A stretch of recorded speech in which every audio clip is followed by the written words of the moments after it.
Ang tawag na iyon ang sumira sa lahat. Isang tawag lang mula kay Mang Cardo, isang magsasaka sa kabundukan. Hindi na niya kailangang magpaliwanag. Sa tono pa lang ng boses niya, alam ko na, natagpuan ko ang kaisa-isa kong anak, ang aking Isabel na nakahandusay sa isang madilim na gubat sa Baguio. Nanginginig ang aking mga tuhod, halos hindi na siya humihinga, duguan. Basag ang kanyang labi at ang kanyang mga mata, puno ng takot. Sa sandaling iyon, akala ko, kinuha na siya sa akin. Sa sandaling iyon, ang buong mundo ko ay gumuho. Hawak ko ang kamay niya, malamig na parang yelo, at habang yakap ko siya, may ibinulong siya sa akin.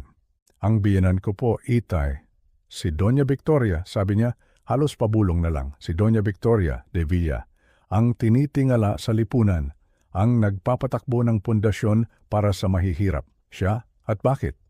Dahil sa isang bagay na hindi niya mababago, isang bagay na ipinagmamalaki namin. Sinabi niya, humikpi ang anak ko, na marumi raw ang dugo ko. Marumi? Ang dugo ng pamilya namin, ang dugo ng kanyang Lola Corazon na isang igorot, marangal at matatag? Pagkatapos ng lahat ng sakripisyo ko, pagkatapos ng lahat ng paggalang na ibinigay ko sa pamilya nila, ito ang isusukli nila? Ang tawagin kaming marumi? Walang hiya, walang utang na loob. Ang tingin nila sa amin ay basura na pwede na lang itapon. At doon, sa ilalim ng mga puno ng pino, habang yakap ko ang bugbog sarado kong anak, isa pang katotohanan ang sumampal sa akin. Buntis siya, Itay, buntis ang anak ko. Hindi lang ang anak ko ang sinubukan nilang patayin, pati na rin ang apo ko, ang sarili nilang kadugo. Pero sa pagpatak ng luha ko noon, may kasabay na pangako. Hindi dito nagtatapos ang lahat. Hindi ako isang mayamang tao, wala akong kapangyarihan tulad nila, pero isa akong ama at walang sinuman ang maaaring manakit sa anak ko at isipin na makakatakas sila. Akala nila dahil mahirap lang kami ay kaya na nila kaming tapak-tapakan. Nagkakamali sila. Malalaman nila kung ano ang kayang gawin ng isang amang nasaktan. At ang hustisya, darating. Katarungan, hindi man sa paraan na inaasahan nila. Ito ay simula pa lamang. Bago tayo magpatuloy sa kwentong ito, gusto ko lang pong magpasalamat sa inyong pagsubaybay. Ang inyong pakikinig ay malaking bagay na po para sa akin. Paki-subscribe po sa channel na ito at mag-iwan ng komento kung taga saan po kayo nanonood. Gusto kong malaman kung hanggang saan aabot ang kwento ng aming paglaban. Ang inyong suporta ay nagbibigay sa akin ng lakas. Maraming salamat po. Ngayon, hayaan ninyong ituloy ko ang nangyari. Habang buhat ko ang aking anak papalayo sa lugar na iyon, ang isip ko ay tumatakbo ng mas mabilis pa sa aking mga paa. Ang bawat yabag, ang bawat paghinga ay may kasamang takot. At sa di kalayuan, ang tunog na pinakakinatatakutan ko ay nagsimulang marinig ang sirena ng ambulansya. Palakas ito ng palakas, isang tunog na dapat sana ay nagbibigay pag-asa. Pero sa amin noon, ito ay tunog ng kapahamakan. Alam ko, sa sandaling makuha nila si Isabel, sa sandaling madala siya sa ospital na hawak ni Doña Victoria, tapos na ang lahat. Hindi na namin siya makikitang muli.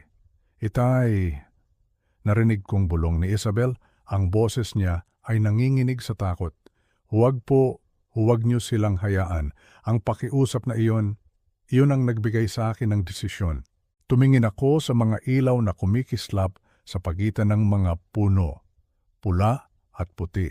Ang kulay ng tulong pero para sa amin kulay ng panganib. Pumasok sa isip ko ang aking yumaong asawa, si Elena, ang kanyang huling habilin bago siya pumanaw dahil sa sakit. Arturo, sabi niya, protektahan mo ang ating anak, anuman ang mangyari. Iyon ay isang pangako, at ang pangakong iyon ay mas matimbang kaysa sa anumang batas. Hindi ko na inisip pa ang tama o mali sa mata ng iba. Ang tama para sa akin ay ang iligtas ang aking anak. Mabilis kong isinakay si Isabel sa aking luma at matatag na owner-type jeep. Walang salitang namutawi kay Mang Cardo, pero sa kanyang mga mata, nakita ko ang pag-unawa. Inabutan niya ako ng isang makapal na kumot at tumangulang ako bilang pasasalamat. Pinaandar ko ang makina at mabilis na umalis. Palayo sa mga sirena, palayo sa kapahamakan. Hindi ko binuksan ang mga ilaw ng sasakyan, tanging ang liwanag ng buwan at ang kabisado kong mga daan sa kabundukan ang naging gabay namin. Ang mga likulikong daan na iyon na tinahak ko mula pagkabata ay naging daan namin patungo sa kaligtasan. Bawat ilang minuto, kinakapako ang pulso ni Isabel, tinitiyak na kasama ko pa rin siya, na lumalaban pa rin siya. Sa gitna ng aming pagtakas, nagsalita siyang muli, paunti-unti putol-putol. Ang pera, Itay, sabi niya. Nalaman niya ang tungkol sa pera, 85 milyon pesos. 85 milyon, halos mabitawan ko ang manibela. Ganoon kalaking halaga ang dahilan kung bakit halos patayin ang anak ko? Iyon ba ang halaga ng buhay niya para sa kanila? Patuloy siya, sabi niya, marumi raw ang dugo ko, na dinudumihan ko raw ang pamilya de Villa. Paulit-ulit kong naririnig sa isip ko ang mga salitang iyon. Marumi. Ang salitang iyon ay parang lason na kumakalat sa aking puso. Malapit na kami sa aming maliit na bahay nang may napansin akong kakaibang ilaw sa ilalim ng manibela. Isang maliit na pulang ilaw na kumikislap. Itinigil ko ang sasakyan sa gilid ng daan at kinapa ang ilalim. Doon sa likod ng mga alambre, nakatago ang isang maliit na aparato. Isang GPS tracker. Matagal na pala nila akong sinusubaybayan. Sino ang nakakaalam kung gaano nakatagal? Ang galit ay umakyat sa aking ulo.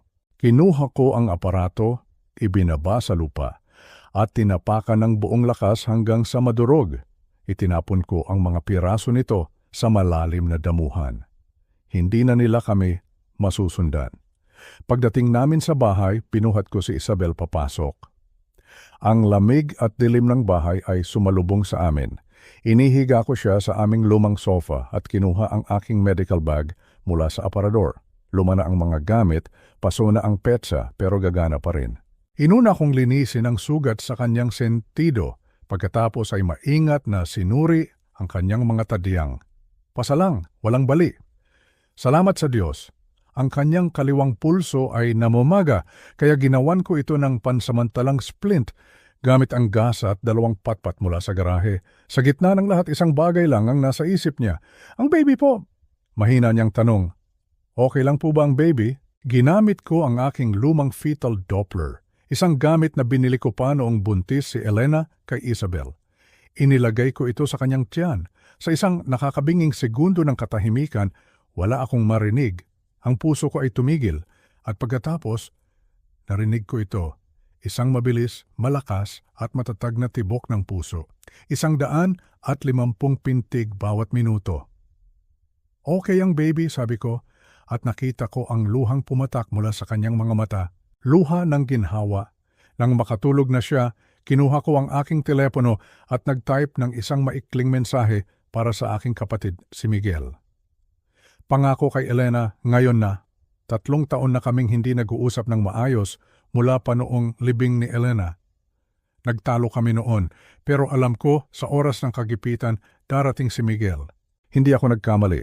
Pagkatapos ng 30 segundo, tumunog ang telepono ko, isang mensahe mula sa kanya. Papunta na ako, 4 na oras. Mayroon kaming 4 na oras, 4 na oras para maghanda, 4 na oras bago magsimula ang tunay na laban. Dumating si Miguel eksaktong 4:00 ng madaling araw.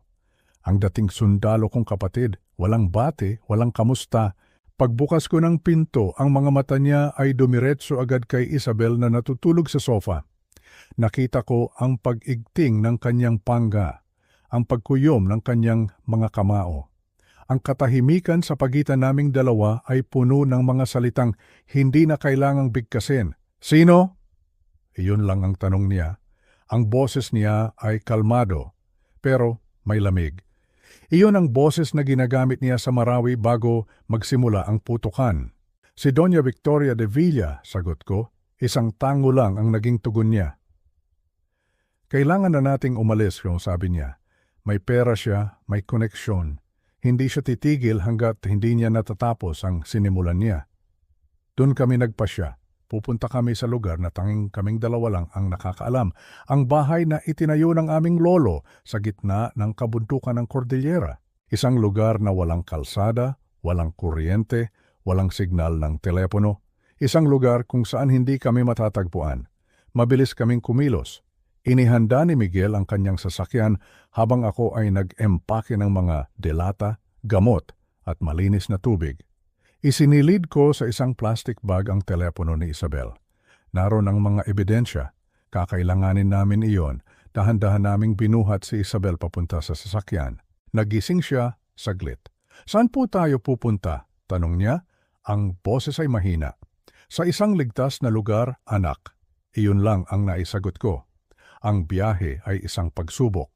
2 oras sa highway. At pagkatapos ay 1 pang oras sa isang bako-bakong logging road na halos hindi na madaanan. Ang araw ay nagsisimula ng sumikat nang marating namin ang dulo ng daan. Mula doon, kailangan na naming maglakad.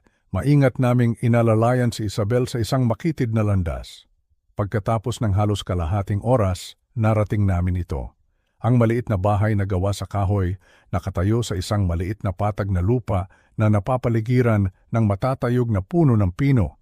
Ang amoy ng lumang kahoy at usok mula sa fireplace ay sumalubong sa amin. Ito ang aming kanlungan. Habang inihahanda ni Miguel ang lugar, ako naman ay nag-check ng mga gamit. Ang emergency kit ng aming lolo, kumpleto pa rin. Posporo, lubid, isang kutsilyong pang-hunting. Ang perang nakatago sa ilalim ng sahig, naroon pa rin. Ligtas kami sa ngayon. Bago tuluyang mawala ang signal, tumunog ang telepono ko. Isang alerto, isang Amber Alert para sa nawawalang tao. Ang pangalan, Isabel de Villa, ang larawan. Si Doña Victoria umiiyak sa isang press conference. Katabi ang kanyang asawang si Don Alejandro. Ang buong bansa ay pinapaniwala na si Isabel ay nawawala. Marahil ay nasaktan o nalilito. At ako? Ako ang ginagawa nilang kontrabida. Ang ama na di umano'y kumuha sa sarili niyang anak. Ipinakita ko ito kay Miguel. Napamura siya. Binaliktad niya ang kwento, sabi niya. Ginawa niyang biktima ang sarili niya at ginawa kang kriminal. Ngayon, hindi lang kami nagtatago mula sa isang makapangyarihang pamilya. Nagtatago na rin kami mula sa batas. Nang gabing iyon, sa harap ng nagliliyab na apoy sa fireplace, doon ibinuhos ni Isabel ang lahat. 8 taon. 8 taon ng pagtitiis na hindi ko man lang namalayan. Itinaas niya ang manggas ng kanyang damit at ipinakita ang mga peklat sa kanyang braso. Mga manipis na linyang puti. Disiplina daw po, sabi niya. Ang boses ay walang emosyon. Ikinuwento niya ang tungkol sa ruler na kahoy ni Doña Victoria. 10 palo kapag sumasagot. 15 palo kapag nahuli sa hapunan. Ikinuwento niya kung paano siya pinipigilan ng sarili niyang asawa, si Marco, habang hinahampas siya ng kanyang ina sa mga lugar na hindi makikita ng iba, sa likod ng mga hita, sa ibabang bahagi ng likod. Ikinuwento niya ang tungkol sa pagkontrol sa kanyang pagkain. Ang pagtayo sa timbangan tuwing umaga at ang mga salitang, ang taba mo, nakakahiya ka sa pamilya. Mula sa normal na timbang, bumagsak siya sa pagiging butot balat. Ikinuwento niya ang tungkol sa mga gabing hindi siya pinapatulog. Tatawag si Doña Victoria ng 2:00 ng madaling araw para lang utusang maglinis ng banyo o magpakintab ng mga kubyertos. At kapag nagreklamo siya, si Marco mismo ang magpaparusa. Papainitin ang bahay sa tag-araw o papatayin ang heater sa gitna ng lamig ng bagyo. Kinukuha ang kanyang kumot at ikinukulong sa basement. Ang lahat ng ito para daw matuto siyang maging mapagpasalamat. Mapagpasalamat sa isang pamilyang tinanggap daw siya sa kabila ng kanyang dugo. Ang galit sa loob ko ay parang bulkang sasabog, 8 taon, at wala man lang akong kaalam-alam. Habang nakatingin kami sa apoy, ang mga anino ay sumasayaw sa dingding ng lumang bahay. Ang katahimikan ay mas mabigat kaysa sa anumang ingay. Akala ko narinig ko na ang lahat. Akala ko wala nang masasakit pa sa mga narinig ko, pero nagkamali ako. Mayroon pa pala. Isang sikretong mas madilim, mas karumal-dumal kaysa sa lahat ng pinagsama-samang palo at masasakit na salita. Mayroon pa po, Itay, sabi ni Isabel. Ang boses niya ay nanginginig na parang isang dahon sa malakas na hangin. 2 taon na po ang nakalipas. Huminga siya ng malalim, tila kumukuha ng lakas mula sa kaibuturan ng kanyang pagkatao. Nagbuntis po ako noon sa unang pagkakataon. Ang mga mata niya ay napuno ng luha. 12 linggo na po ang tiyan ko. Masaya ako pero takot na takot. Hindi ko po agad sinabi kay Doña Victoria pero nalaman niya. Ang saya sa kanyang mukha ay napalitan ng pait. Galit na galit po siya. Dito na nagsimula ang tunay na bangungot. Ikinuwento niya kung paano biglang naging sobrang maalaga ang kanyang asawang si Marco. Gabi-gabi, tinadalhan siya nito ng isang baso ng maligamgam na gatas. Para daw po ito sa baby, sabi pa raw ni Marco. May espesyal na bitamina. May kakaibang pait daw sa lasa nito pero sinasabi lang ni Marco na normal lang daw iyon sa mga gamot pampabuntis. At si Isabel, dahil sa pagmamahal at pagtitiwala sa kanyang asawa, ininom niya ito gabi-gabi. Sa loob ng 3 linggo, ang puso ko ay nagsimulang kumabog ng mabilis. Alam ko na kung saan patungo ang kwentong ito. Isang umaga po, pagpapatuloy niya, nagising ako na sobrang sakit ng tiyan ko, parang pinipilipit. At pagkatapos, nagkaroon po ng dugo. Ang mga luha ay tuluyan ng bumuhos sa kanyang mukha. Sobrang daming dugo, itay. Hanggang sa pagdating nila sa ospital, wala na. Wala na ang anghel na hindi pa man niya nakikita. Wala na ang una kong apo. Ang sakit na naramdaman ko ay hindi masukat. Pero ang sumunod na ikinuwento niya ang nagpadugo sa puso ko. Pumunta po si Doña Victoria sa ospital, sabi niya. Tumayo siya sa paanan ng kama ko at habang umiiyak ako, sinabi niya sa akin, nakita mo na, masyadong mahina ang dugo mong igorot. Hindi ka karapat-dapat na magdala ng isang devila. Sa loob ng 2 taon, pinaniwalaan niya iyon. Sa loob ng 2 taon, sinisi niya ang kanyang sarili. Ang kanyang dugo, ang kanyang pagkatao. Araw-araw, dala niya ang bigat na iyon, ang bigat ng kasalanang hindi naman niya ginawa. Ang kapatid kong si Miguel, na kanina pa tahimik na nakikinig, ay nagsalita. Ano ang nagpabago sa isip mo, Isabel? Tanong niya. Ang boses ay seryoso. Kinuha ni Isabel mula sa kanyang bulsa ang isang lukot na piraso ng papel, isang reseta mula sa isang botika. Petsa, 2 taon na ang nakalipas. Nakasulat doon ang 2 pangalan ng gamot, mifepristone at misoprostol. Sa ibaba, ang pangalan ng pasyente, Marco de Villa. Hindi ko po naintindihan noong una, sabi ni Isabel. Nahanap ko lang po ito noong 1 buwan, nakatago sa drawer ni Marco. Tiningnan ko po ang mga petsa. 3 linggo, 3 linggong reseta, eksakto sa mga linggo, bago ako nakunan. Napatingin ako kay Miguel. Ang mukha niya ay naging bato. Alam niya kung ano ang mga gamot na iyon, gamot na pampalaglag. Dinaya ka niya, sabi ni Miguel. Ang galit ay hindi maitago sa kanyang boses. Si Doña Victoria ang nagplano, sabi ni Isabel, ang mga salita ay puno ng sakit at katotohanan. Si Marco ang gumawa. Pinatay nila ang sarili nilang anak, ang sarili nilang apo, dahil lang ayaw nila ng dugong tulad ng sa atin sa kanilang pamilya. At ngayon, nang malaman nilang buntis siyang muli, pinalak nilang tapusin na hindi lang ang bata, kundi pati na rin ang ina. Iyon ang tunay na dahilan. Hindi lang ang 85 milyong piso, kundi ang pagkamuhi sa aming dugo. Ang apoy sa fireplace ay lumakas, tila nakikiramay sa galit na nararamdaman naming lahat. Ang katahimikan ay bumalik, ngunit ngayon ito ay puno na ng isang malamig at matigas na desisyon. Si Miguel ang unang nagsalita. Hindi na ito simpleng pananakit, sabi niya. Hindi na ito pagnanakaw. Ito ay planadong pagpatay, paulit-ulit. Tumingin ako sa aking anak, sugatan, gutom, takot, pero buhay, at lumalaban. Kung ganoon, sabi ko, ang boses ko ay matatag at puno ng determinasyon, kukuha tayo ng mas maraming ebidensya at susunugin natin sila hanggang sa abo. Ang araw pagkatapos ng gabing iyon ay simula ng aming paglaban. Hindi na kami mga biktimang nagtatago. Kami na ngayon ang mga mangangasong naghahanda. Ang unang hakbang ay ang tiyakin ang kalagayan ni Isabel at idokumento ang lahat ng ginawa sa kanya. At para doon, kailangan namin ng isang taong mapagkakatiwalaan. Isang taong hindi matatakot sa pangalan ng mga De Villa. May tinawagan si Miguel. At kinabukasan, isang lalaki ang dumating sa aming liblib na taguan. Naglakad siya ng 2 milya sa gubat para lang marating kami. Siya si Dr. Martin Reyes, isang dating medic sa militar, kasama ni Miguel sa Marawi, isang taong nakakita na ng mas masahol pa sa digmaan. Pagdating niya, hindi siya nagtanong. Tiningnan niya lang si Isabel, tumango, at nagsimulang magtrabaho. Inuna niyang suriin ang kanyang pulso. Bali, sabi niya. Pero malinis ang pagkakabali. Magaling ang ginawa mong splint, Arturo. Pinalitan niya ito ng mas maayos na benda. Pagkatapos, dahan-dahan niyang sinuri ang kanyang mga tadyang, ang kanyang ulo. Mild concussion, sabi niya, pero walang senyales ng pagdurugo sa utak. Bantayan natin.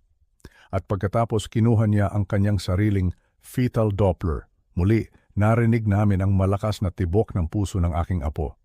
Malusog, sabi ni Dr. Reyes, at sa unang pagkakataon, nakita ko siyang ngumiti. Ang sumunod na oras ay ginugol niya sa pagkuha ng litrato. Bawat pasa, bawat galos, bawat peklat mula sa mga palo ng ruler, bawat anggulo ng kanyang namamaga at tuguan pang mukha. Ang bawat pag-click ng kamera ay parang isang martilyo na pumupukpok sa kabaong ng mga devila. Sistematikong pag-abuso ito, sabi ni Dr. Reyes, ang boses niya ay seryoso. Hindi ito gawa ng isang beses lang na galit. Ito ay planado, pinag-isipan. Ang gumawa nito, alam na alam niya kung ano ang kanyang ginagawa. Si Doña Victoria, sabi ni Miguel, hindi nagbago ang ekspresyon ni Dr. Reyes. Tinapos niya ang kanyang ginagawa, iniwanan si Isabel ng mga bitamina para sa buntis at gamot, para sa sakit, at tahimik na umalis, pabalik sa gubat kung saan siya nanggaling.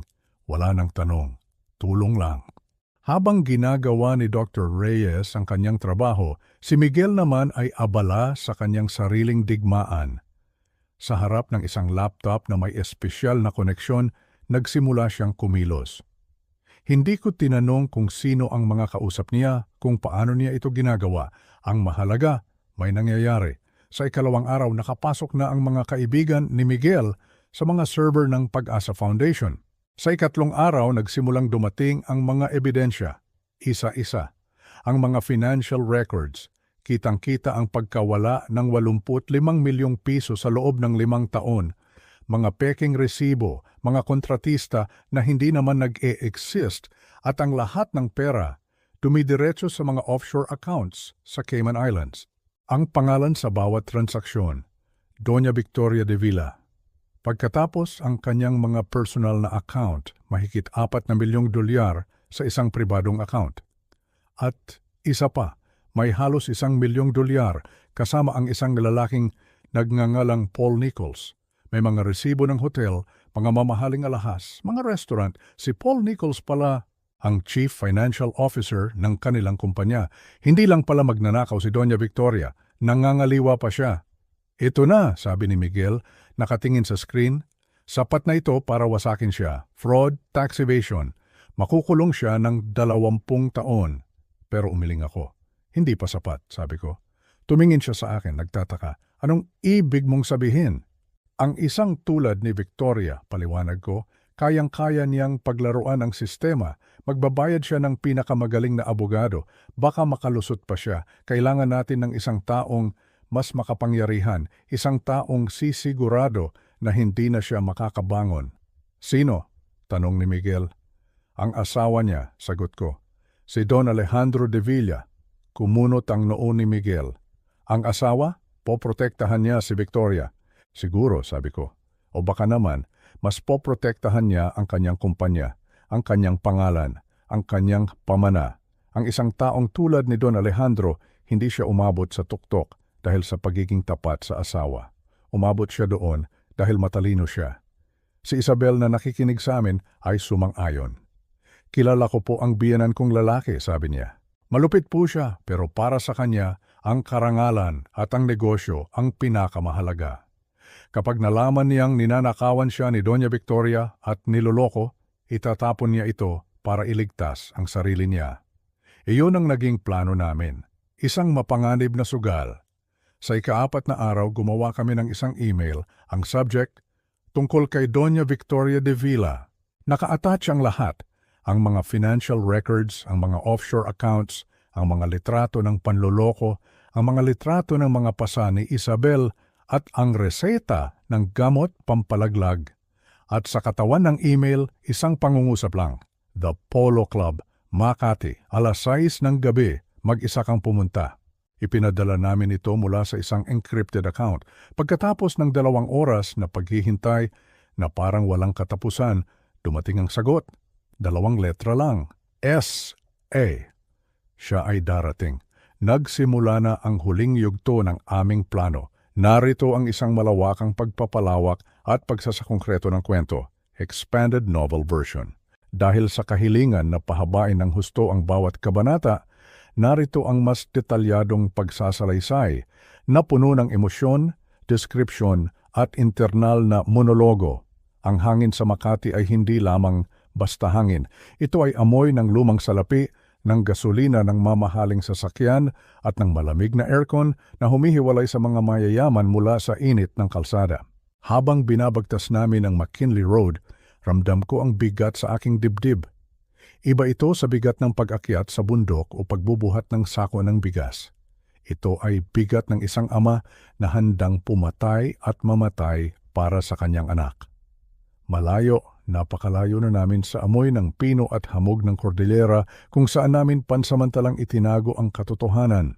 Ngayon, dadalhin namin ang katotohanan iyon, mabaho, madugo at masakit, sa puso mismo ng teritoryo ng kalaban, ang The Polo Club, isang institusyon, isang kuta na napapaligiran ng matatayog na pader at guwardyang mas armado pa sa ilang istasyon ng pulisya. Ito ay lugar para sa mga de buena familia, isang santuwaryo kung saan ang mga kasunduan ay nabubuo sa pagitan ng mga golf games at nasisira sa isang lagok lang ng single malt whiskey. Ito ang napili naming lugar para sa digmaan dahil ito ang lugar kung saan pakiramdam ni Don Alejandro ay hindi siya magagalaw. Naghanda kami ni Miguel na parang mga sundalong papasok sa isang suicide mission. Suot ni Miguel ang isang itim na leather jacket na bahagyang kupas na, ngunit sa ilalim nito ay nakasukbit ang 2 Glock 19, puno ng bala, tahimik na naghihintay. Ako naman, suot ko ang aking pinakamagandang polo, ngunit sa bulsa ko ay nakatago ang lumang balisong ng aming lolo. Ang hawakan nito ay gawa sa sungay ng kalabaw, makinis na dahil sa tagal ng panahon. Hindi ko ito dinala para gamitin sa pakikipaglaban. Alam kong walang laban ang patalim sa mga baril ng seguridad, kundi para magbigay ng lakas.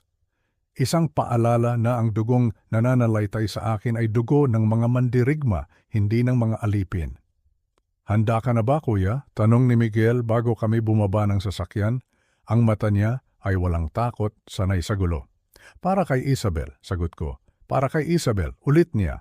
May 2 pang kasamahan si Miguel sa labas, mga dating kasamahan niya sa serbisyo. Nakaposisyon sila sa kabilang kalsada, nagmamasid gamit ang long-range lenses. Kung magkamali kami dito, kung ito ay isang patibong at hindi kami makalabas ng buhay, mayroon silang utos na ilabas agad ang impormasyon sa media. Ito ang aming insurance. Ngunit kung magtagumpay kami, magkakaroon kami ng isang kakampi na mas makapangyarihan pa sa lahat ng pera ni Doña Victoria. Pagpasok namin sa loob ng exclusive lounge, tumambad sa amin ang karangyaan na nakakainsulto. Ang sahig ay gawa sa imported na marmol, ang mga chandelier ay kristal, at ang musika ay mahina at pino. Naroon na siya, si Don Alejandro de Villa, nakaupo mag-isa sa isang sulok na may dim light, nakatalikod sa pader, isang taktikal na posisyon.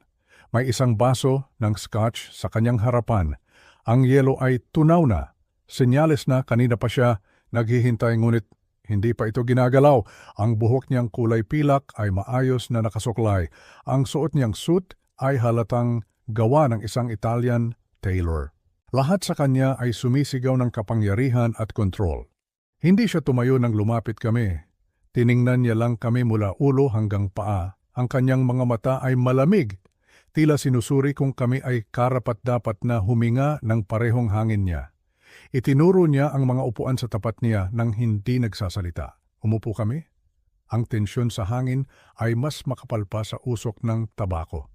5 minuto, sabi niya. Ang boses ay matigas, parang bakal na kumikiskis sa bato. Tiningnan niya ang kanyang mamahaling relo. Kumbinsihin ninyo ako na hindi ito blackmail at na hindi ko dapat ipatawag ang seguridad para kalad ka rin kayo palabas. Hindi ako nagsalita agad. Tinitigan ko siya sa mata. Nakita ko ang isang lolo, pero nakita ko rin ang isang negosyante. Kinuha ko ang aking telepono at dahan-dahang inilapag sa mesa. Ipinapakita ang screen sa kanya, ang larawan. Ang larawang kumuha ng aking pagtulog sa nakalipas na mga gabi. Ang larawan ng kanyang manugang, ang aking anak na si Isabel. Ang namamaganitong mukha na halos hindi na makilala, ang basag na labi na pumuputok sa dugo at ang tuyong dugo na namuo sa kanyang buhok. Matagal niyang tinitigan ang larawan. Ang ingay ng kubyerto sa kabilang mesa ay tila humina. Nakita ko ang bahagyang paggalaw ng kanyang panga, ang pag-igting ng kalamnan sa kanyang leeg. Ang kanyang kamay na nakapatong sa mesa ay nagkaroon ng halos hindi mahahalata na panginginig. Ang manugang mo, sabi ko, basag ang boses ngunit matatag. Kuha iyan 3 araw na ang nakalipas. Sino ang gumawa nito? Tanong niya kahit sa kaibuturan ng kanyang puso. Alam kong alam na niya ang sagot. Ayaw lang niyang aminin. Ang asawa mo? Sagot ko ng diretso. Walang paligoy-ligoy. Dito na pumasok si Miguel. Inilapag niya ang isang tablet sa mesa at pinuksan ang unang file. Financial records ng Pag-asa Foundation, Don Alejandro, panimula ni Miguel. 85 milyong piso na nawawala mula sa charity funds. Mga peking resibo para sa mga medical missions na hindi nangyari, mga offshore transfers sa mga shell companies. At sa bawat dokumento, naka-highlight ang pirma na nag-aproba, si Doña Victoria de Villa. Tahimik na binasa ni Don Alejandro ang mga dokumento. Ang kanyang mga daliri ay dahan-dahang kumuyom sa gilid ng mesa hanggang sa mamuti ang kanyang mga buko. Nag-swipe si Miguel sa susunod na file. Account ni Doña Victoria sa Cayman Islands, 4 na milyong dolyar. Nagsimula ang deposito 5 taon na ang nakakaraan. Nagsimulang manginig ang kamay ni Don Alejandro. Ang mito ng kanyang banal at mapagkawang gawa na asawa ay gumuguho sa kanyang harapan. Nag-swipe ulit si Miguel. Mga litrato naman ngayon. Si Doña Victoria kasama ang isang lalaking mas bata, mestizo at makinis. Magkasama sa lobby ng hotel sa Singapore, sa isang mamahaling restaurant sa Paris. Ang kamay ng lalaki ay nasa baywang ng kanyang asawa. Ang kanyang asawa tumatawa ng malakas. Isang tawa na siguro ay hindi na nakita ni Don Alejandro sa loob ng mahabang panahon. Si Paul Nichols, sabi ni Miguel sa mababang boses. Ang inyong CFO, meron silang joint account. Halos 1 milyong dolyar ng pera ng kumpanya ninyo ay nasa kanila. Ipinikit ni Don Alejandro ang kanyang mga mata ng mariin. Ang kanyang mukha ay dumaan sa iba't ibang emosyon. Galit, kahihiyan, sakit. Nang imulat niya itong muli, may nakita akong isang bagay na nabasag sa loob niya. Ang matibay na pader ay nagkaroon ng lamat. Lumapit ang isang waiter para mag-alok ng refill, ngunit iwinagayway lang niya ito palayo nang hindi tumitingin, isang marahas na kumpas ng kamay. Bakit ko kayo paniniwalaan? Sa wakas ay tanong niya, ang boses ay halos pabulong na wala na ang angas ng simula. Maaaring peke ang mga ito, maaaring pera lang ang gusto ninyo. Sumandal ako papalapit sa kanya, inaalis ang distansya. Dahil tinawag ng asawa mo na marumi ang dugo ng anak ko, sabi ko, ang bawat salita ay may bigat ng isang ama. Dahil tinorture niya si Isabel sa loob ng 8 taon sa mansyon ninyo. Pananakit, pagkagutom, hindi pagpapatulog, ginawa niyang alipin ang asawa ng anak niyo at nang magbuntis si Isabel 2 taon na ang nakalipas. Inutusan niya ang anak mong si Marco na lasunin siya gamit ang gamot pampalaglag na Cytotec. Kinuha ko ang reseta mula sa aking bulsa, lukot-lukot na, pero nababasa pa at inilapag ito sa mesa. Pinatay nila ang sarili nilang anak, ang apo ninyo, dahil ayaw nila ng dugong igorot sa inyong malinis na pamilya.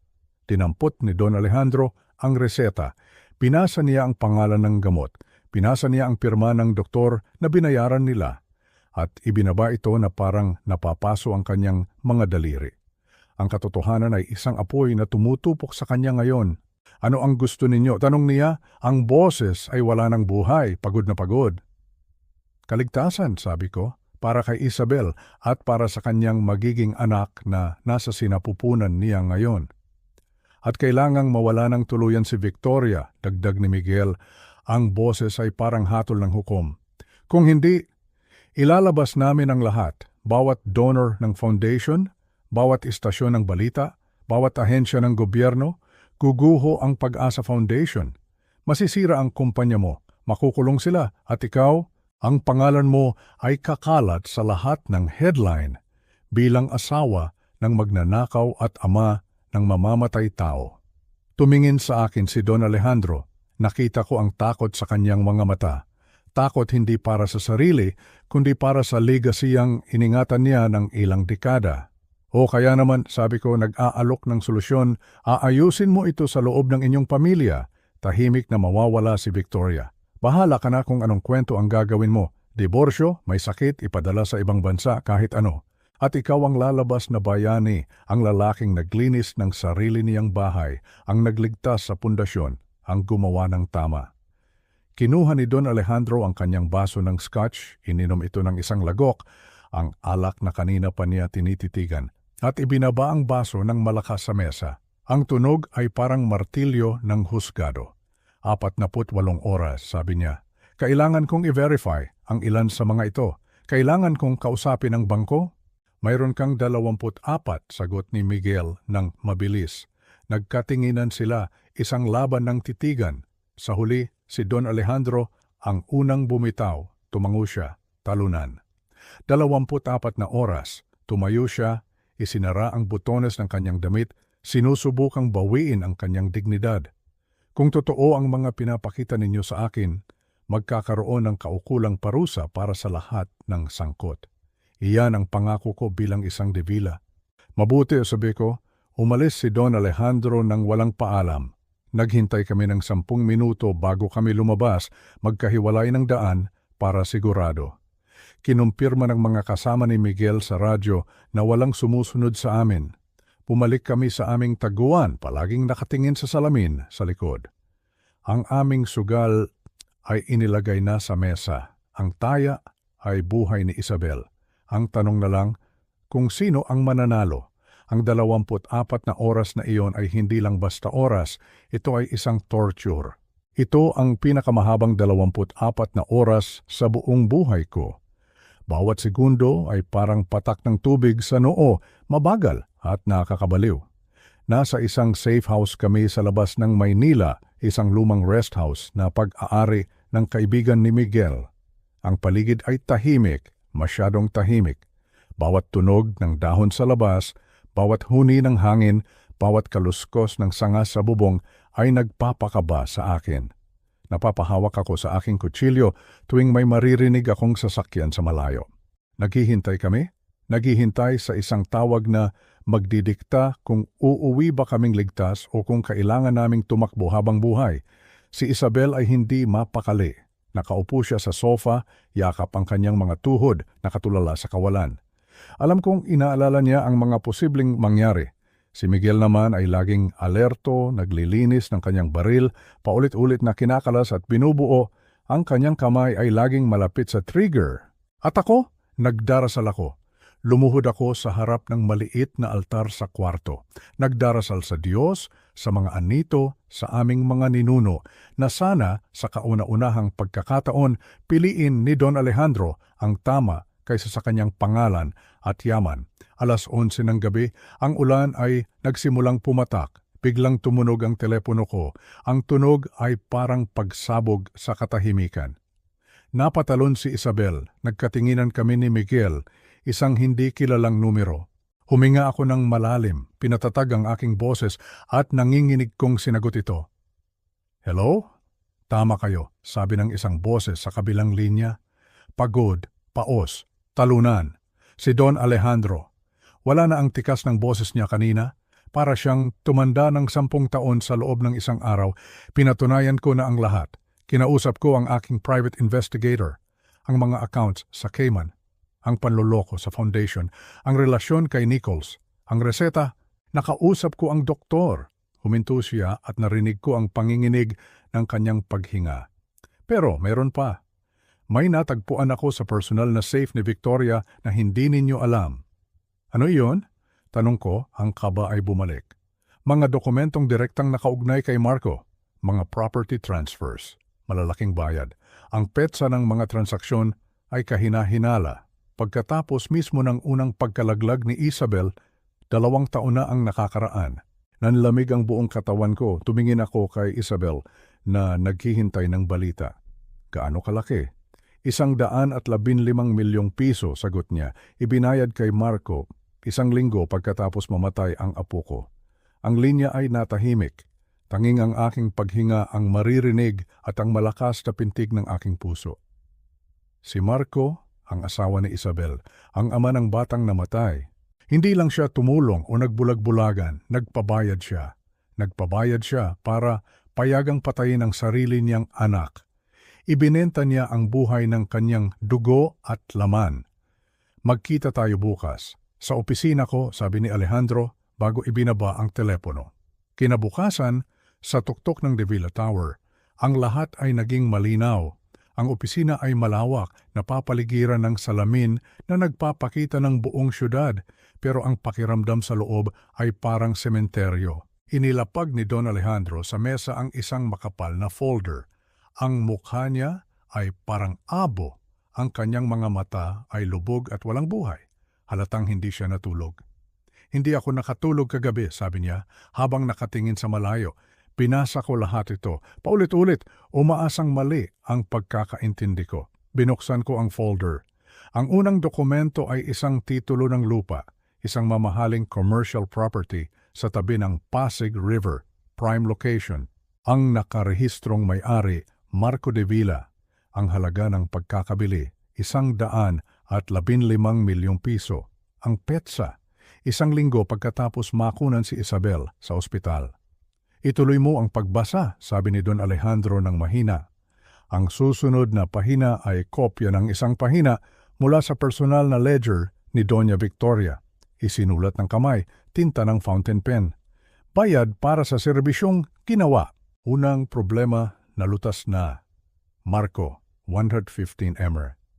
Hindi ko na kinaya, nasuklam ako. Gusto kong sumuka. Ang problema na tinutukoy nila ay ang aking apo. May mga resibo pa mula sa butika. May pirma ni Marco sa bawat pagkuha ng gamot na Cytotec. At ang pinakamasakit sa lahat, ang kopya ng isang wire transfer mula sa personal na account ni Don Alejandro papunta kay Marco. 115 milyong piso.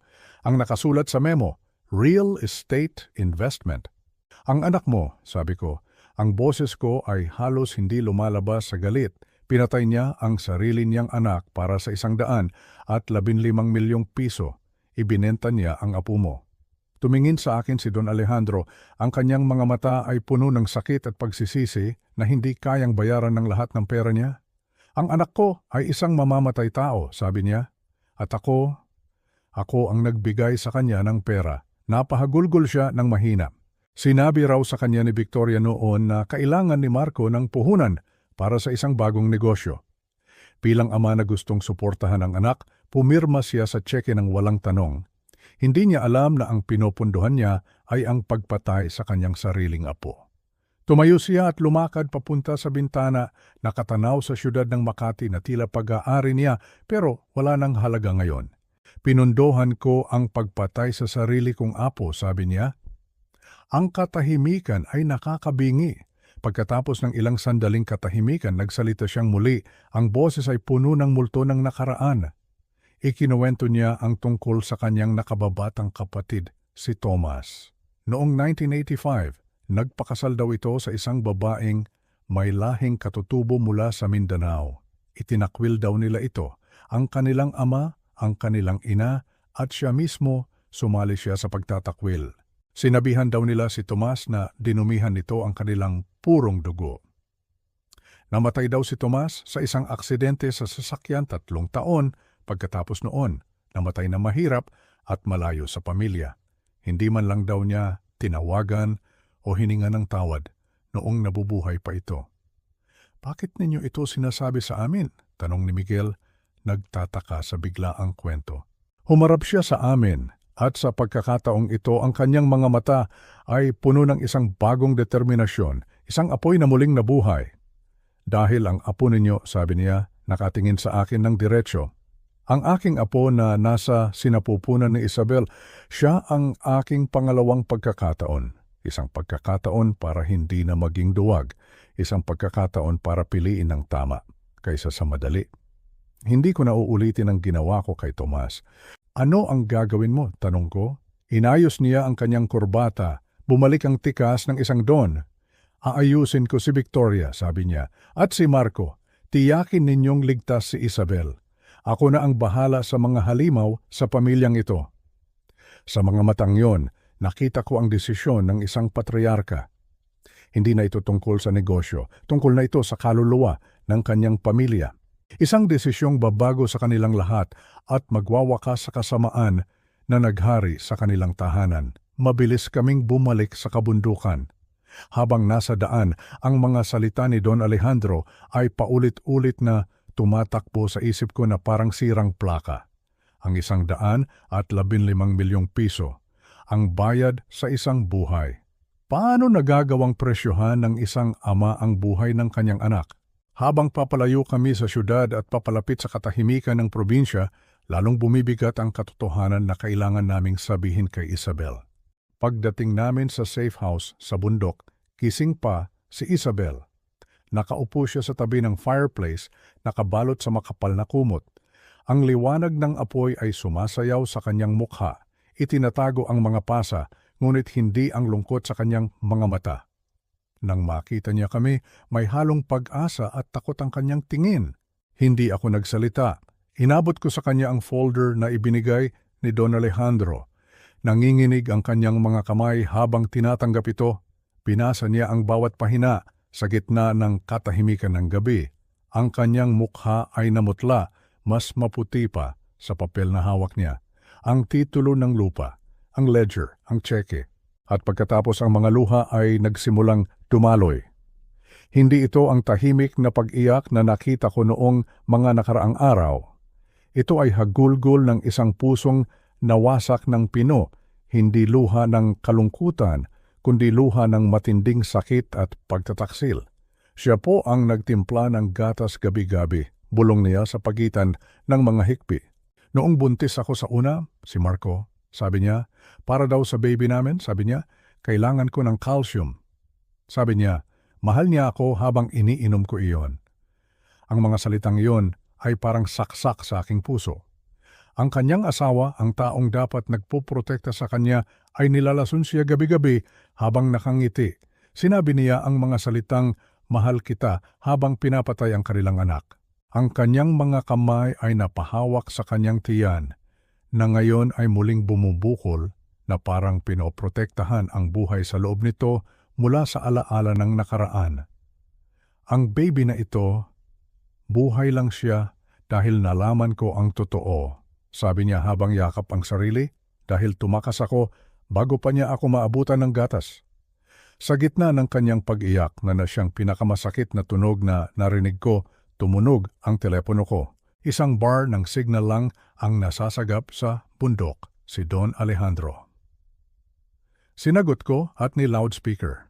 Tapos na, sabi niya, ang boses ay malamig, walang emosyon, parang nagbabalita lang ng lagay ng panahon. Si Victoria ay pasakay na sa eroplano papuntang Argentina ngayong gabi, one-way ticket. Walang extradition treaty doon ang Pilipinas. Kinuha ko ang kanyang pasaporte pagkatapos niyang mag-check-in. Hindi na siya makakabalik. Paano si Marco? Tanong ko, nakatingin kay Isabel na nakikinig. Ang mga papeles ng diborsyo at annulment ay na-file na kaninang umaga. Gamit ang ebidensya ng adultery at attempted murder, mapapabilis ito. Makukuha ni Isabel ang lahat ng nararapat sa kanya.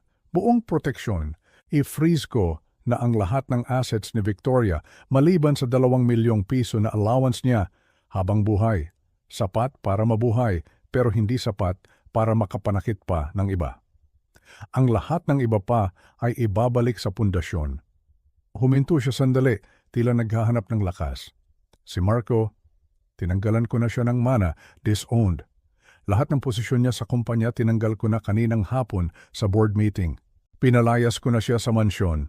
Ang property sa tabi ng ilog na binili niya gamit ang dugo ng apo ko, ibebenta ko. Ang perang pinagbentahan kasama ang 115 million na ibinigay ko sa kanya noon, ililipat ko ito sa isang irrevocable trust fund para sa aking apo. Hindi niya ito magagalaw at hindi rin ni Marco. Narinig ni Isabel ang lahat. Pinunasan niya ang kanyang luha at lumapit sa telepono. Rosario, sabi ni Isabel, ang boses ay mahina pero buo. Gusto ko po siyang pangalanang Rosario Corazon. May nabasag sa boses ni Don Alejandro sa kabilang linya. Natahimik siya ng matagal. Corazon, ang pangalan ng aking ina, karalgal niyang sabi. Hindi ako isang mabuting tao, Arturo. Marami akong nagawang maling desisyon. Naging bulag ako sa kasamaan sa sarili kong pamamahay. Pero sana bigyan ninyo ako ng pagkakataon na maging isang mabuting lolo. Titingnan natin, sabi ko. Hindi ko maibibigay ang tiwala ko ng buo agad-agad, pero sapat na ang ginawa niya ngayon. Ibinaba niya ang telepono. Ganoon lang kabilis ang hustisya kapag may kapangyarihan kang magpatupad nito. Si Doña Victoria, ang reyna ng lipunan, ay ipinatapon sa kabilang panig ng mundo, mag-isa at walang kapangyarihan. Si Marco, ang prinsipeng maluho, ay wasak at walang-wala, palaboy sa lansangan na dati niyang minamata. Ang perang duguan ay magiging kinabukasan ng kanyang anak. Nakuha namin ang hustisya, nakaganti kami. Ngunit alam ko habang minamasdan ko si Isabel na hinihimas ang kanyang tiyan. Ang tunay na tagumpay, ang tunay na hustisya ay hindi ang pagbagsak ng mga kaaway. Ito ay darating sa araw na isisilang ang aking apo. Buhay, ligtas at malaya mula sa anino ng kanyang ama at lola. Lumipas ang 4 na buwan. 4 na buwan ng dahan-dahan, masakit, ngunit siguradong paghilom. Mula sa malamig na hangin ng Oktubre hanggang sa nagyeyelong simoy ng Pebrero sa kabundukan. Ang niebe ay wala sa Pilipinas, ngunit ang hamog tuwing umaga ay tila nagyeyelo. 3 talampakan ang kapal ng ulap sa paligid ng bagong bahay na binili ni Don Alejandro para kay Isabel. Ito ay nasa tabi ng isang tahimik na lawa, malayo sa polusyon at ingay ng Maynila. Isang magandang bahay na gawa sa bato at kahoy. Matibay at mainit. Isang ligtas na bahay. Ang mga pasa sa mukha at katawan ni Isabel ay nawala na. Ang bali sa kanyang pulso ay gumaling na at nakakabuhat na siya ng mabibigat. Ngunit ang mga sugat na hindi nakikita, iyon ang mas matagal maghilom, ang takot sa dilim, ang paggising ng humihingal, ang takot sa lasa ng gatas. 2 beses sa isang linggo, may isang therapist na binabayaran ni Don Alejandro ang umaakyat sa bundok para kausapin siya. Siya ay isang espesyalista sa mga biktima ng domestic abuse at trauma. Unti-unti, sa tulong ng therapist at ng tahimik na kapaligiran, ang mga bangungot ay dumalang. Unti-unti, nagsimula siyang matulog ng mahimbing, hindi na kailangang bantayan, at ang sanggol sa kanyang sinapupunan patuloy na lumaki. Malusog, malikot, isang babae. Ramdam ko ang bawat sipa nito kapag humahawak ako sa tiyan ni Isabel. Gusto ko po siyang pangalanang Rosario. Paalala ni Isabel isang hapon habang nagtatahi kami ng damit ng bata para kay Lola Corazon at para sa Birhen. Rosario Corazon, isang pangalang puno ng kasaysayan, pananampalataya at lakas. Ang kapatid kong si Miguel ay bumili ng maliit na farmhouse, ilang milya lang ang layo. Nagretiro na raw siya sa pagiging security consultant, pero alam ko ang totoo. Naglagay siya ng mga CCTV sa paligid ng property ni Isabel at tuwing gabi ay nagro-ronda siya. Nananatili siyang malapit, nagbabantay. Siya ang aming anghel de la guardia na may dalang baril. Ang Pebrero ay naging Marso, dala ang pamumulaklak ng mga wildflowers. Ang Marso ay naging Abril at uminit na ang panahon. At ang Abril ay naging Mayo. Isang maliwanag na umaga habang nagkakape ako sa beranda, bumaba si Isabel mula sa kanyang kwarto. Nakahawak siya sa hagdanan ng mahigpit, ang kanyang mukha ay namimilipit. Itay, sabi niya. Ang kanyang mga mata ay may halong takot at pananabik. Oras na po, pumutok na ang panubigan ko. Agad akong kumilos. Dumating si Dr. Reyes, ang pinagkakatiwalaang obstetrician na inirekomenda ng therapist sa loob ng 1 oras. Si Miguel naman, pagkatapos ng 15 minuto, ay dumating na may dalang yelo at tuwalya. Plinano namin ang isang home birth. Mas ligtas ito para sa mental health ni Isabel. Walang ospital, walang record na pwedeng hanapin, walang panganib na may makakilala sa kanya. 6 na oras. 6 na oras na nagtitiis si Isabel. 6 na oras na hawak ko ang kamay niya, pinapahiran ang kanyang pawis, habang nilalabanan niya ang bawat sakit ng contraction. Naririnig ko ang kanyang sigaw, ang pagtawag niya sa kanyang ina. Kaya mo yan, anak, bulong ko, para kay Rosario. 6 na oras na ipinapaalala ko sa kanya kung gaano siya kalakas, na nalagpasan niya ang impyerno kaya sisiw na lang ito. At bandang 7:43 ng gabi, sa gitna ng katahimikan ng bundok, isang malakas na iyak ang pumuno sa aming tahanan, isang iyak na mas mataginting pa sa anumang musika, isang iyak ng buhay na nagwagi laban sa kamatayan. Babae, sabi ni Dr. Reyes, nakangiti habang inaangat ang bata. Malusog at malakas, walang komplikasyon. Inilagay niya ang munting sanggol sa dibdib ni Isabel para sa unang yakap. Ang balat ng bata ay mapula-pula, ang buhok ay maitim at makapal. Hello Rosario, bulong ni Isabel habang ang mga luha ng saya ay dumadaloy sa kanyang mga pisngi, hinahalikan ang noo ng kanyang anak. Ligtas ka na, nandito na si nanay. Pagkatapos ng ilang minuto at matapos linisin ang bata, ako naman ang humawak sa aking apo. 7 libra, 2 onsa. Ang bigat ng mundo ay nawala at napalitan ng bigat ng anghel na ito. Ang kanyang mga mata ay unti-unting dumilat, kulay kape malalim. Ang ganda niya. Kamukha niya si Lola Corazon, sabi ko, at doon ang mga luhang matagal ko nang pinipigilan, mula pa noong ilibing ko ang asawa ko, mula pa noong makita ko ang bugbog ni Isabel, ay bumagsak. Hindi ako umiyak noong namatay si Elena dahil kailangan kong maging matatag. Pero habang hawak ko si Rosario, bumigay ang pader ko. Pumasok si Miguel, ang matigas na sundalo, at nakita kong may luha rin sa kanyang mga mata habang nakatingin sa amin. Dumating si Don Alejandro kinabukasan. Ang kanyang sasakyan ay puno ng gamit pambata at mga bulaklak. Tila siya nahihiya. Hindi alam kung paano kikilos sa loob ng simpleng bahay namin.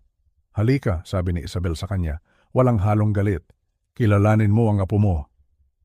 Nanginginig ang mga kamay ni Don Alejandro habang inaabot ko sa kanya si Rosario.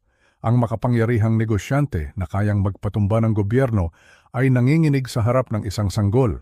Napakaganda niya, bulong niya, at tumulo ang luha sa kanyang pisngi. Ang nakikita ko lang ay pag-asa. Patawarin mo ako, apo, patawarin mo ako. Nang gabing iyon, habang tulog na si Isabel at ang nurse, tumayo ako sa tabi ng bintana, karga-karga si Rosario. Ang lawa sa labas ay kalmado, sumasalamin sa buwan. Ang mga bituin ay nagniningning ng maliwanag. Tinitigan ko ang mukha ng aking apo. Sinabi nila na marumi ang dugo mo, bulong ko sa kanya. Sinabi nila na hindi ka karapat-dapat, pero ang dugong yan, nalagpasan niya ang lahat. Ang lason, ang pananakit, ang pagtatakwil. Ang dugong yan, ang nanalo. Humikab si Rosario, ang kanyang munting kamao ay nakakapit ng mahigpit sa aking daliri. Ligtas na siya, minamahal ng 2 lolo, ng isang tiyuhin, at ng isang inang handang gawin ang lahat. At higit sa lahat, malaya siya, malaya mula sa sumpa ng nakaraan. Ito ang aming bagong simula. Lumipas ang 3 buwan. Ang araw ay sikat na sikat, at ang hangin sa Baguio ay sariwa. Agosto na. Ang uri ng araw na paborito ni Elena, ang aking yumaong asawa. Ang mga bulaklak sa gilid ng sementeryo ay namumukadkad, puno ng kulay at buhay. Dala-dala ko ang pinakamahalaga kong yaman, ang aking apo, si Rosario. 3 buwan na siya at ang bigat niya sa aking mga braso ay isang paalala ng aming tagumpay. Gising na gising ang kanyang mga mata, malilikot, tila sinusuri ang lahat ng bagay sa kanyang paligid. Dahan-dahan kaming naglakad sa damuhan, papalapit sa lugar kung saan nakahimlay ang kanyang lola. Ang puntod ni Elena ay simple lang, isang lapida na gawa sa abo na granite. Nakaukit doon ang kanyang pangalan, Elena Reyes, minamahal na asawa at ina. Lumuhod ako sa harap nito at inayos ko ang pagkarga kay Rosario para makita niya ang puntod. "Elena," sabi ko, ang boses ko ay mahina, puno ng paggalang at pangungulila. "Nandito na kami. Kilalanin mo ang apo mo. Siya si Rosario, Rosario Corazon. Ipinangalan sa aking ina, ang kanyang lola sa tuhod. Gumawa ng isang maliit na tunog si Rosario. Ang kanyang munting kamay ay inaabot ang malamig na bato ng lapida. Tinupad ko ang pangako ko sa iyo, mahal," pagpapatuloy ko. "Pinrotektahan ko ang ating anak. Huminga ako ng malalim. Malaya na siya ngayon, Elena. Unti-unti na siyang gumagaling. At pinalalaki niya ang magandang batang ito na alam ang kanyang halaga, na hinding-hindi niya mararamdamang mas mababa siya sa iba." Ang hangin ay umihip, at ang mga puno ng pino sa likuran namin ay tila umaawit. "Impyerno ang pinagdaanan ni Isabel," sabi ko. 8 taon ng pagdurusa. Pero nandito pa rin siya. Lumalaban pa rin. Mas mabuti siyang ina kaysa kay Doña Victoria. Mas mabuti siyang magulang kaysa sa naging ama ng kanyang mga anak. Tinuturuan niya si Rosario na ang tunay na lakas ay hindi nakikita sa kapangyarihan o pera. Ang tunay na lakas ay nasa kakayahang makaligtas, nasa kakayahang tumayo muli kahit ilang beses ka pang bumagsak. Tumingin ako sa aking apo. Nakatitig siya sa akin, ang kanyang mga mata ay seryoso, ang mga mata ng kanyang lola Corazon. "Tinawag nilang marumi ang dugong ito," sabi ko. "Ang dugo mo, ang dugo ng anak natin, ang dugo ni Rosario." Pero nagkamali sila, Elena, sobrang nagkamali. Ang dugong ito nakaligtas sa pang-aalipin, nakaligtas sa diskriminasyon, nakaligtas sa puot at karahasan. At nakaligtas ito sa mga taong tulad ni Doña Victoria de Villa, na akala nila kaya nilang burahin ito. Hinawakan ni Rosario ang aking daliri, mahigpit. Ang dugong ito lumaban, ang dugong ito ang nanalo. Hindi ito maruming dugo, Elena. Ito ang dugo ng kalayaan. Habang nakaupo ako roon, pumasok sa isip ko kung nasaan na silang lahat ngayon.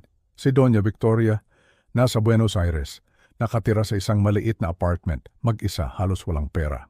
Dala-dala ang bigat ng kaalaman na nawala sa kanya ang lahat, ang kapangyarihan, ang yaman, ang pamilya, lahat. Si Marco, nasa isang maliit na studio apartment sa Maynila. Nilulunod ang sarili sa alak araw-araw. Tinanggalan ng mana, iniwan ng asawa, hindi makahanap ng trabaho. Ang pangalang De Villa na dati niyang ipinagmamalaki, ngayon ay isa ng sumpa. Si Don Alejandro, bumibisita kay Rosario linggo-linggo. May dalang mga laruan, laging nagpapaalam kung pwede niyang kargahin ang kanyang apo. Sinusubukang pagbayaran ang kanyang mga pagkakamali. Sinusubukang maging isang tunay na lolo, si Miguel. 2 milya lang ang layo, si Tito Miguel, ang lalaking nagturo sa aming lolo kung paano makaligtas sa digmaan. Ngayon, nagtuturo sa isang bagong henerasyon kung paano mabuhay. Si Isabel, nakangiti na ulit, nagtatrabaho mula sa bahay bilang isang financial analyst, isang mabuting ina, isang survivor. At ako? Ako si Lolo, ang pinakamagandang titulo na natanggap ko sa buong buhay ko. Kung sakali, bulong ko kay Rosario, na may magtangkang magsabi sa iyo na mas mababa ka. Dahil sa kulay ng balat mo, dahil sa dugo mo, o dahil sa pamilya mo, tandaan mo ito. Ikaw ang magpapasya kung ano ang halaga mo, hindi sila. Nakaligtas ang dugong ito sa lahat ng ibinato nila, hindi ka marumi. Malaya ka.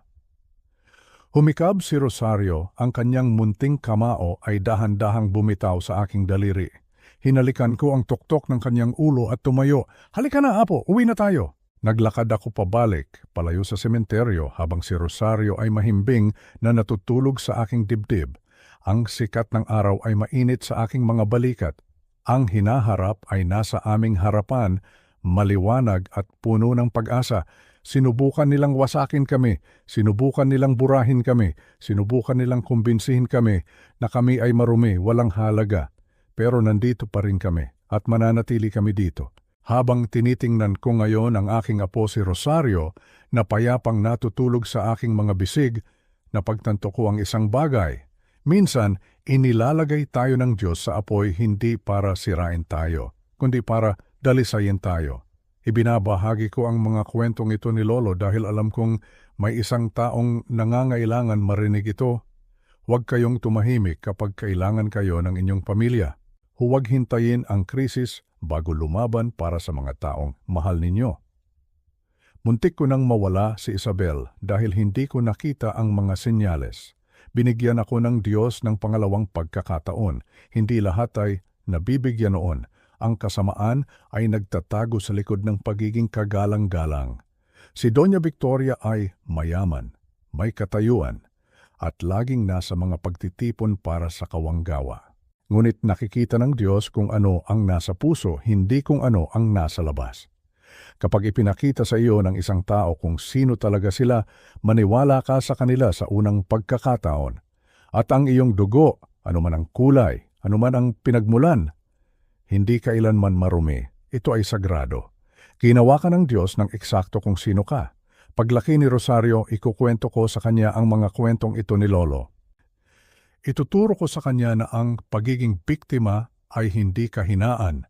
Ang paglaban at pagbangon muli, iyon ang pinakamatatag na bagay na maaaring gawin ng isang tao. Ang totoong kwentong ito ay hindi lang sa akin. Ito ay para sa bawat taong sinabihan na sila ay mas mababa. Para sa bawat survivor na lumaban.